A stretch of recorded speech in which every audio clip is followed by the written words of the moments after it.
So today we're here, as I'm sure many of you know, to talk about community gardens. And Foodwell Alliance has worked with community gardens since 2015. We really acknowledge the importance of these groups in the community, especially in the Metro Atlanta area, from things like, not only producing fresh local food, but we also recognize the community building aspect of these community gardens, and the value that they bring to neighborhoods, opportunities to meet your neighbors and meet other people in your community that you otherwise may have not had a chance to meet. They also can serve as a hub for education. A lot of community gardens host regular events.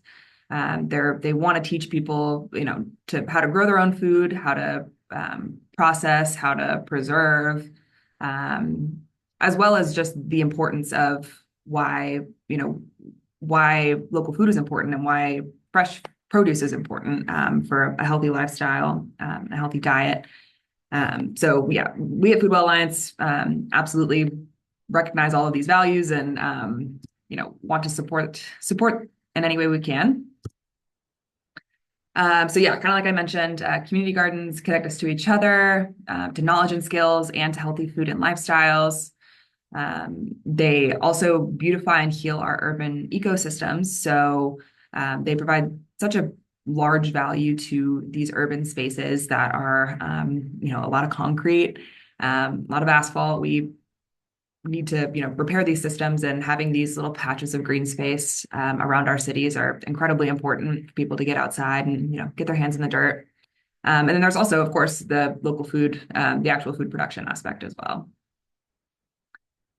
So as I mentioned, I'm on the Foodwell Alliance team. I'm a member of our community guard. Sorry about that. I'm a member of our resource center team. So we serve, we're kind of the boots on the ground team at Foodwell. We have a variety of resources from, volunteer support for community gardens. So we have a volunteer team that can bring out groups of volunteers that we coordinate, bringing out the tools and materials for work days. If that's something that you are interested in and needing additional volunteer support for special work days or special, large harvest days or planting for the beginning of a season, things like that, reach out to our gardens at foodwellalliance.org email. We can get back to you with a form to, inquire about future volunteer assistance. We also do ongoing trainings and workshops. So we do a seasonal series called Plant, Eat, Repeat that many of you may have attended in the past. We host those at different community gardens around the Metro Atlanta area on various topics. We've done, this past one was on cover cropping. We've done vermicomposting, just, various topics where you can, attend a community garden on an evening during the week, learn a little bit more, get to meet some people, and network as well. We also host more in-depth workshops and community garden leadership trainings. Those are a great opportunity for garden leaders to, learn some more skills about coordinating volunteers and, building community and hosting events and making your garden, as intentional as possible. We also have a program called the Orchard Project, where we do fruit tree plantings. So we, do these orchard plantings at community gardens with the intention of, that fruit eventually being open and available to the community. So if you're interested in applying for the Orchard Project, that application is on our website as well. We do the fall-winter season, and then a winter-spring season starting in like January, February. And we provide the trees and the supplies, and we're also available to bring out volunteers to help get those trees in the ground, as long as there's someone from the garden that's willing to be, a steward of those plants and keep them healthy and happy. We also do compost deliveries annually, so those will be open in spring of 2025. Gardens are eligible for 2 cubic yards of compost, and that is from soil free. So it's a great mix. They have a straight compost blend, and then also a veggie mix blend that can be used for filling beds. And that's a non-competitive resource as long as you're eligible. So definitely check that out on our website. We also offer tool and mechanical assistance. So we have a BCS tractor as well as a tiller.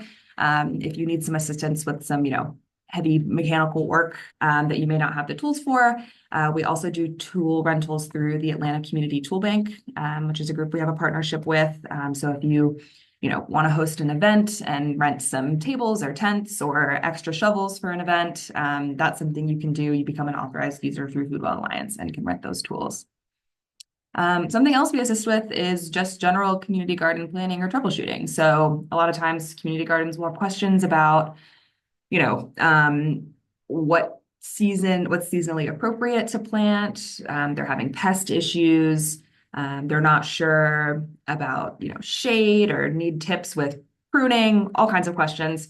Our gardens team, that same email, gardens@foodwellalliance.org, is a great email to reach out with. If you have some questions, we can come out and, talk things through with you, even if you want to just, bounce ideas off someone that's seen a lot of community gardens. We are definitely happy to do that to do what we can to help everyone be as successful as possible. So the Community Garden Grant is a resource that we have offered since 2015.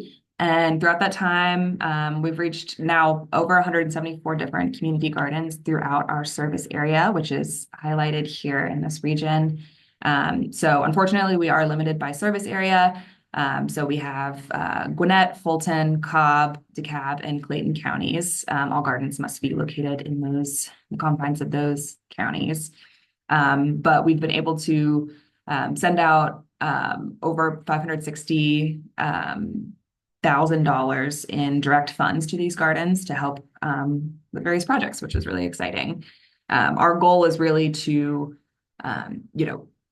do whatever we can to let gardeners do what they do best, which is garden and grow communities. So whether that is, financial assistance or technical assistance or assistance with supplies, we're happy to help whoever we can. So the thing we're here to talk about today is the 2025 Community Garden Grant. And this will be our third year offering two different grant options. So they're built into one application, but there are two different amounts. So we have our smaller community garden improvement grant, which is $1,500. And then we have our larger garden forward grant, which is $10,000. And like I said, those will be on the same application, which I'll talk about a little bit later, how to, navigate that system.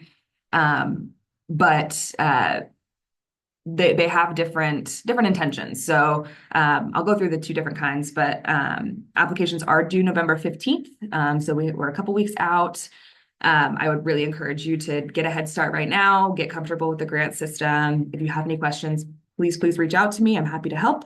But yeah, let's talk a little bit about eligibility. So like I mentioned before, gardens must be existing community gardens, which I'll talk about what that means next slide, but they have to be located in our 5-county service area. So Clayton, Cobb, DeKalb, Fulton, or Gwinnett counties. Eligible community gardens, they must regularly involve at least 5 consistent individual household members. So you have to have at least 5 families that are, or individuals that are, growing out at your site. Community gardens come in a lot of different shapes and sizes. We definitely understand that. So, some types that we've seen are, community gardens that are operated by a group of neighbors or community members. So, that's just kind of the really traditional neighborhood model. You have a bunch of beds, everyone can rent out an individual bed and, grow for themselves or share with their neighbors. We have also worked with a lot of community gardens that are, registered as a tax exempt nonprofit organization. So they're, their own freestanding organization. And they, they have a tax ID number. They are, registered as a 501c3. And then we also work with a lot of community gardens that are affiliated with a public agency or an institution. So a lot of church gardens, Some county extension agencies have, their own community gardens on site. There are also other nonprofits, like groups like Harvest Gwinnett, that have a network of gardens that they work with. One thing that we're always really excited about is reaching gardens that we haven't worked with in the past, but we're obviously always happy for our returning applicants to continue to apply. So yeah, previous community garden grant applicants or recipients are absolutely eligible to apply. Previous applicants who didn't receive an application or didn't receive a grant, I would encourage you to apply again. There are definitely opportunities for that as well. So I mentioned on the last slide that gardens must be existing. So to qualify as an existing community garden, you must meet at least two of the following criteria. So you have built or installed on-site community garden infrastructure. So, you already have beds built, you already have, some rows prepared if you're doing in-ground. You have to have a current documented land use agreement. So it doesn't necessarily have to be land that you own, obviously, that a lot of community gardens are functioning on city land or on, public institution like church land or, like I mentioned, extension agents. A lot of those agencies have farms on site as well. Or you have to have engaged your surrounding community to participate in and operate the community garden and have secured at least 5 individual household members for that garden. So even if you're missing maybe the actual infrastructure, haven't built the beds out, but you have a documented land use agreement and you have 5 groups that are bought in and have really, built out a solid plan for what you want the garden to look like, you could be eligible for some of these infrastructure funds to be able to actually build out some of that infrastructure that you need to get started. So now we'll talk about the 2 different grant opportunities. The smaller grant opportunity, which is the one that reaches the most people, would be this $1,500 grant. So the primary focus of this grant is looking to support infrastructure and supplies. So a lot of gardens will use this for purchasing tools, upgrading all of their hand tools, or improving some beds. They need to replace some rotting wood, or they want to expand into additional space on their site. So they've had some space where they haven't been able to put beds in the past. They have growing membership, and they want to expand that. That's absolutely an option. Also, just sometimes it's just annual materials. So you need to buy seedlings at the beginning of the season to distribute to your members, or you need additional compost on top of the free compost delivery from Foodwell. You need to buy pavers for the aisles or, things like that, or row covers, things like that. So people have gotten very creative with this in the past, but the primary use should be for infrastructure and supplies. And we are targeting to award 60 of these this year. And in the past, we've received, I think last year we were somewhere in the 90s in terms of applications. So there is a pretty good, percentage of gardens that do apply that will receive some funding. So the other option, beyond the $1,500 garden improvement grant, are these $10,000 garden forward grants. So this will be our 3rd year offering this grant. And these are intended to support a larger garden infrastructure project. So if you, have some of the projects we've supported in the past, in 2023, we supported 2 gardens with some larger irrigation projects. So they wanted to, really expand their irrigation throughout their entire garden site to cut down on watering and improve some efficiencies there. We've also supported, last year, we supported the Trellisability Garden and the Growl Garden, which actually, both of those were supporting for accessible beds. So they wanted to, build up their garden beds to be ADA accessible, improve their aisles, and, the width between their beds, things like that. These requests can include other gardening supplies and materials. So, if you need to replace some tools, you need to buy some additional compost, things like that can definitely be built into this application. But to have a really, competitive and successful application for this grant opportunity, we ask that you have, more of a central project that will really expand the abilities and the reach of your garden.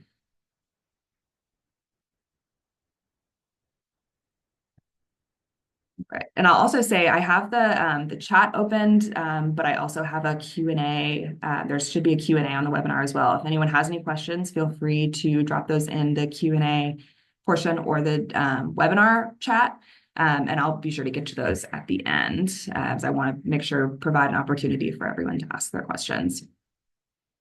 So something new that we're offering this year are some additional labor support funds. So this is a year-round offering, so it's not just tied to grants. But I wanted to highlight this offering because I think it's a great opportunity to combine some of the infrastructure funds that you can receive from a grant with some funds that can actually support the implementation. So these are funds that are specifically used for specialized labor projects at farms and gardens. So if you need to hire someone outside of your existing, network outside of the members at the garden that has more of a specialty and to do a specialized project, someone like a plumber or a contractor, or even like potentially a consultant. Foodwell will reimburse, or we can do an advance payment. We can kind of talk through those payment methods, but we can cover the labor costs for them to come out. So if you are someone who's applying for, a larger infrastructure project, like you're applying for an on-site shed, or you're applying for a high tunnel, or some of the irrigation that I mentioned, but you don't have a member of your garden that is comfortable with doing that installation, this can be a really great resource to combine with your grant funds to bring out a specialist or a contractor that can come out and actually do that installation for you. We also offer mechanical support through a partnership with Chris Teal, Small Farmer at Large. You can see that on our website, but he can come out and do larger, space clearing, bring out his heavy equipment if you're planning on doing in-ground or, really expanding your growing space. This is a separate application, so it's not included. There is a question on the grant application just to see if you would be interested in this opportunity, just so we can track that. But it is a separate form that is linked on the Garden Grants page on our website. You should be able to access that there. So these are some pictures, some examples of different projects that people have, installed using these funds in the past. So you see up at the top left, some people, purchasing new wood to improve, update, expand beds, or, that galvanized metal beds. Some groups have done that. We've also seen some creative uses like the cinder block beds, as well as, purchasing materials like a lawnmower to have on site, as well as, maybe you need a shed to store those tools to make sure that they're secure. That's been a big use of these grant funds in the past.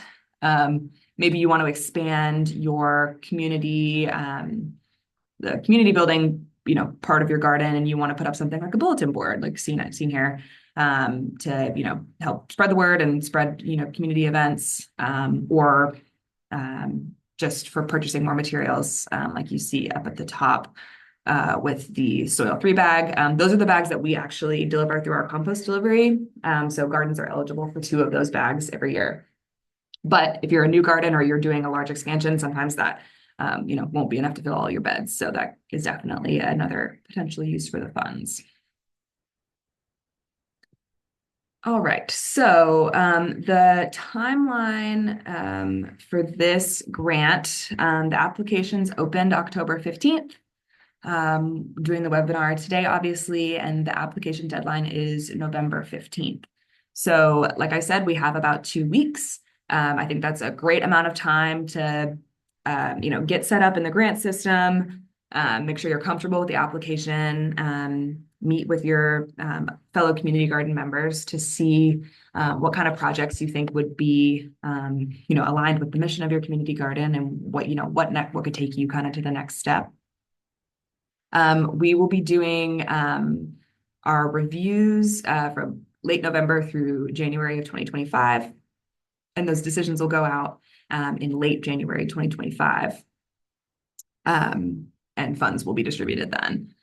And then technically you'll have until the end of October is usually the kind of timeline that we institute in these grants. And then garden grant reports will go out in the fall of 2025. So they're out right now. People who have received grants in the past are, working on those grant reports currently. Okay, so some of you may have already accessed the grant system. Foundant is the name of our grant system. It's linked again on our community gardens page on our website, community garden grants page. Again, as I mentioned before, both the garden improvement grant and the garden forward grant applications are listed on that one application. You have the choice of applying to one or both. I would definitely, even if you are planning on just going for the larger garden forward grant, I would encourage you to apply for that garden improvement grant as well, just in case you are not one of the two that are selected. That $1,500 can still go a long way. And those are due again, November 15th, 11:59 p.m. If you have any questions, I would really encourage you to reach out before then, and I am absolutely happy to help. Okay, so this is the online grant system that I was mentioning before, Foundant. You do need to have a direct link to get to the Foodwell Alliance page. If you just Google Foundant, you'll probably have a hard time finding this exact login page. So again, I would encourage you to go through our website or through our, if you receive our newsletter, through one of those emails to get this direct link. If you are a new user, I would encourage you to, first of all, check with if you're a new user from an existing organization, so you know that your garden has received a grant in the past, or you're from a nonprofit organization that has applied in the past. Please reach out to me and I can set you up an account under that same group. If you create a new account, it'll form a duplicate account for your organization. So just for ease in reporting and ease in tracking, I would really encourage you to check. Just shoot me an email and I can check and see if there is an account for your organization already, and I can get you set up as a user under that account. If this is your first time applying, you don't think that your garden has received one in the past, you don't think your organization has applied in the past, you can go and click that create a new account button. One issue that we have heard about in the past is when you are setting up a new account, the system is going to ask for your tax ID number. A lot of gardens don't have tax ID numbers, which is totally fine. Just in that section, if you could just do 7 zeros, if you guys don't have a tax ID number, that's totally fine. Just, 0, 0, 0, 0, 0, 0, 0. I think that was 7. And enter the rest of the information, like your address and all of those things. There's also, the option to reset your password if you made an account last year and, can't access it anymore. So once you open up the grant application, it's going to look like this. And we've tried to make it pretty user-friendly. So you should be able to just plug in all of your garden information here. And then there will be sections, further down about the different uses for the grants. The first one will be that garden improvement grant. The more detail you can provide, the better. So writing out, a detailed budget of how you plan on spending these funds. Also talking about, there are some sections where you can talk about the general needs of your garden and the vision that your garden group has for the future of this garden. And I would really encourage you to try to align your application with those plans and those needs for a very, cohesive applications tend to perform a little better. We really want to make sure that garden leadership, has a clear idea for, the future of the garden and where they want it to go, and can, really explain how these funds will be used for that cause. One question that a lot of people come upon is about fiscal sponsors. So a question that you need to ask probably when you start the application and when you're going through that process of meeting with your garden group and planning out the application is, if we are awarded the community garden grant, who will receive these grant funds? So a fiscal sponsor can serve as that group that will receive these funds. So a fiscal sponsor is a tax-exempt organization that agrees to accept, receive, and disperse the grant funds on behalf of your community garden if your garden is not set up to accept the funds itself. So we cannot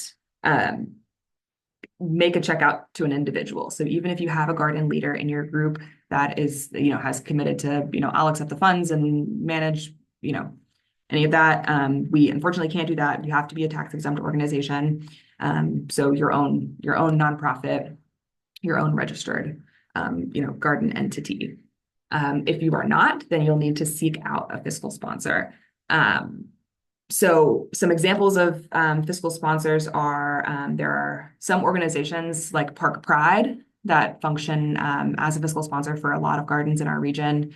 They, agree to accept those funds, keep them in their account, kind of manage that, and then disperse as needed. There are also, established nonprofit groups like the Wild Center that have functioned as fiscal sponsors. As I mentioned before, county extension offices, a lot of times will, have their own garden and they can function in that role as well. Churches are another opportunity. If there is another, organization that's working in the community that you want to partner with, that's, willing to fulfill this role, I would encourage you to really think through that.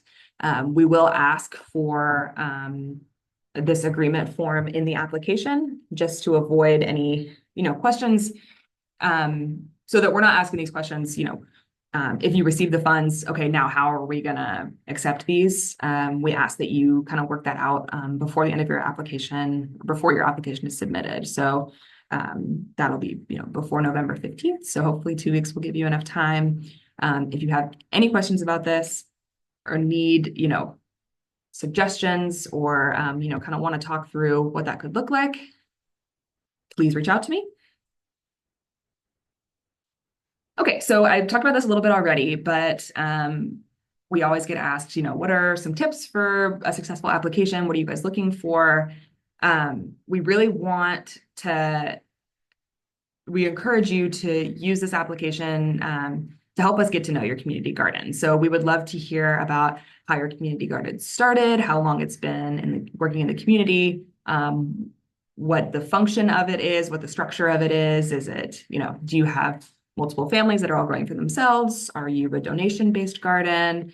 Do you work with a church or another kind of organization? We want to hear about that, as well as how you intend to use these funds. So there is a section to talk about your community's top needs. So, we're really in need of replacing infrastructure so that we can get, keep up garden involvement, or we really want to grow our site to improve our impact. So we want to apply for funds to expand our beds. Instances like that. We also request that you're realistic and very clear in your request. So the more details you can give, the more numbers you can give, that would be really helpful. Also, like I mentioned, give yourself time to understand how to complete the application. It's not it's a pretty robust application, but it's not going to take hours and hours, but I would definitely encourage you to get set up before November 14th or November 15th at, 11:58 p.m. I would really give yourself some time to get comfortable with the system. Also, including some pictures. There's a place at the bottom of the application to upload some pictures of your garden. That is really helpful for us, especially if you're a garden that we haven't worked with in the past. We ask that it's not, a picture of a harvest or a picture of a tomato plant, but more of a large scale picture of your garden itself and, what your beds look like, what your layout looks like, how your site works. That's all very helpful. One way that we, want to maintain transparent and equitable in this process is involving an external review committee. So we have an external review committee of previous community garden grant recipients and current, community garden leaders that will come work with us throughout the grant review season and help. We have a scoring system for all of these grants and help just provide some of their insight and their advice so that we are, again, being equitable in this process. So we're really grateful that they'll be joining us. Okay, so grant checklist. So like I said, you want to start with registering your garden in the online grant system and getting familiar with that application. If you are unsure if your garden's already registered, reach out to me. You also want to meet with your fellow gardeners to discuss the garden's needs and how a grant could help address those needs. So if there is a steering committee or just, a group of particularly, excited garden members, I would really encourage you to get together with them to brainstorm, the mission, the future of the garden, and how these funds can help with that. And part of that process can be, deciding, do we need $1,500 for this process, or do we have one really large project that we think will really push us forward that, would require those $10,000 in funds. Also, identifying and securing that fiscal sponsor before the 15th is essential. So definitely get started on that. Awesome. Okay, so I see we have some questions in the chat. I'm going to jump on here and answer some of those.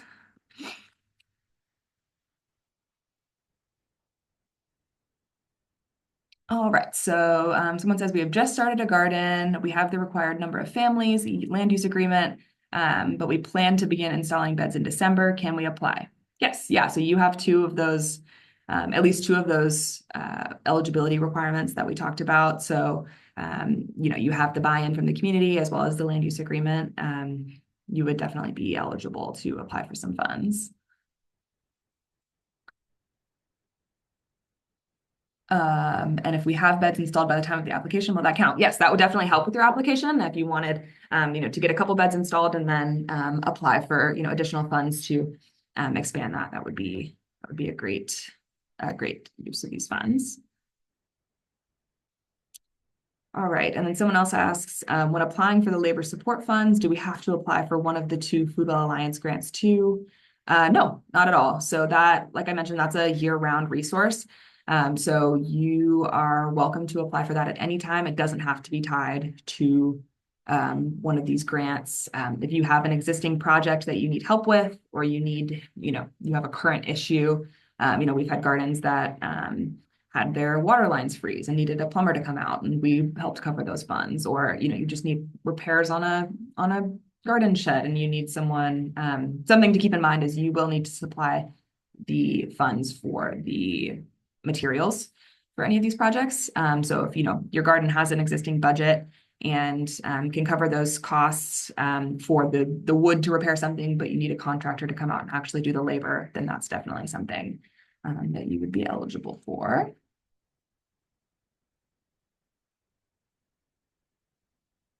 All right.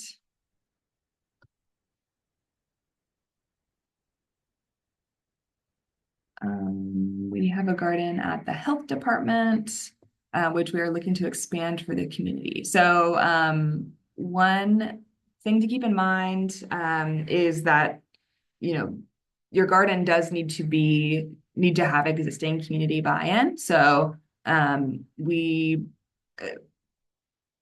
private gardens, home gardens, things like that are not necessarily applicable for this garden resource. But having a garden at a public space like the health department that is open to the community and has existing community buy-in would be eligible for sure. Another question we get is about school gardens. So we technically don't work with school gardens for this grant opportunity, but that is K through 12 school gardens. There are a lot of resources out there for K through 12 school gardens, and that's just not the focus of this grant.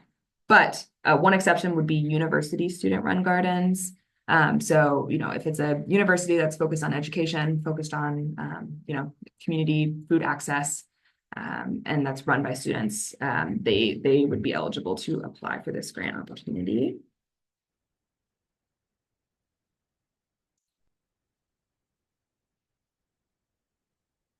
Right. Would these grants be applicable for orchard expansion, or should we apply for the orchard project? How about invasive species removal? Invasive species removal, I think, could be eligible for this kind of project. I would say it's probably is best to focus on infrastructure, but I also think, invasive species removal is something that could be a potential volunteer day. So, if it's not like large trees or things like that that need heavy equipment, but you just need the manpower, definitely reach out and seek some additional volunteer support from us, and we can bring out a larger group. We've done that at a lot of sites to clear some beds. In terms of the orchard expansion, I would say orchard project is probably your best bet with that one. If you're looking to, if you're an existing community garden that has an orchard and you're looking to install irrigation, or you're looking to, purchase mulch or things like that, or, orchard tools, I think that would fit into the scope of this grant. That is, still providing food to the community. And we definitely understand the value of fruit trees. But if you're looking for more like actual physical trees to plant, I would encourage you to apply for the orchard project. Can we apply for funding for an intern, or is that better applied for with the labor stipend?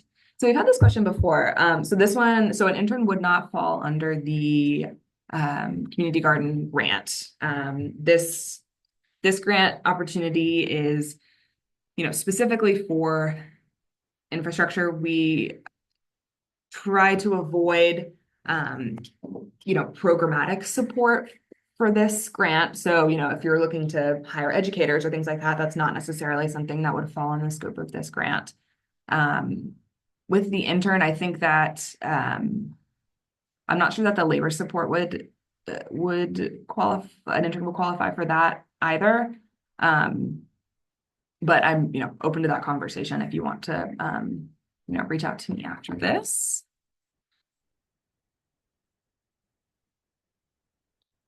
Right. All right. Do we have any other questions? Give it a few more seconds. Can we apply any of the grant funds to operations costs? Operations being, I think that depends on how you define operations costs. So if you're just looking for, we need support for our annual seeds and our annual, things that we're going to use every single year, that we have to buy up front. They would apply. It would definitely qualify for the $1,500 grant. If it's more operations costs, like you're trying to pay a staff member or a person to like for their time, I would say that wouldn't fall into the scope of this grant. But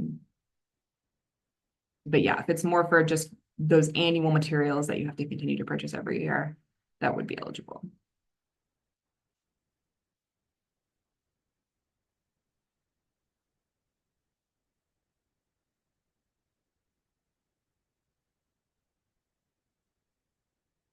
All right.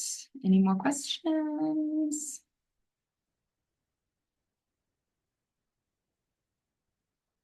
All right, so I think we are going to go ahead and wrap this up. I will go back to that slide with my email. So it's Kalia@foodwellalliance.org. If you have any questions at all about the grant application, about labor support, Please reach out to me. I'm absolutely available to help with any technical questions or, if you need, just to run some questions on what would be eligible and what would make a competitive grant application.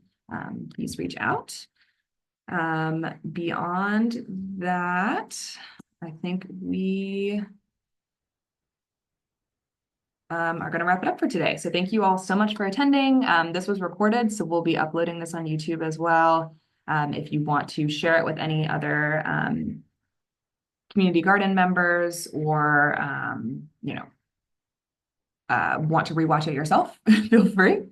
But yeah, feel free to reach out with any questions before the 15th. I will be available. Thank you all so much.